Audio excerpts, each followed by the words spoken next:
জুহাইনা গোত্রের এক গর্ভবতী মহিলা মহানবী হজরত মোহাম্মদ সাল্লাল্লাহু আলাইহি ইসলামের সামনে এসে বললেন, হে আল্লাহ রসুল, আমি জেনার গুনাহ করেছি, আমাকে শাস্তি দিন। নবীজি সাল্লাল্লাহু আলাইহি ইসলামের নির্দেশে তাকে সন্তান জন্মের পর নিয়ে আসা হলো। তখন ন্যায় বিচার প্রতিষ্ঠার জন্য তাকে জেনার জন্য শাস্তি দেওয়া হলো। তার শরীর কাপড় দিয়ে শক্ত করে বেঁধে পাথর মেরে মৃত্যুদণ্ড কার্যকর করা হলো।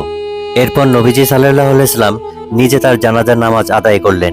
এই ঘটনায় অবাক হয়ে হযরত ওমর রাদিয়াল্লাহু তাআলা আনহু অবাক হয়ে জিজ্ঞাসা করলেন, হে আল্লাহর রাসূল, যে এত বড় গুনাহ করেছে আপনি নিজে তার জানাজার সালাত পড়ালেন? মহানবী হযরত মুহাম্মদ সাল্লাল্লাহু আলাইহি ইসলামের উত্তর ছিল অনন্য। তিনি বললেন, সে এমন তওবা করেছে যা 70 জন মদিনাবাসীর মাঝে ভাগ করে দিলেও তাদের জন্য তা যথেষ্ট হয়ে যেত। মহান আল্লাহ তাআলার জন্য নিজের প্রাণকে যে মহিলা স্বেচ্ছায় বিলিয়ে দেয়, তার থেকে উত্তম কাজ তোমার কাছে আছে কি?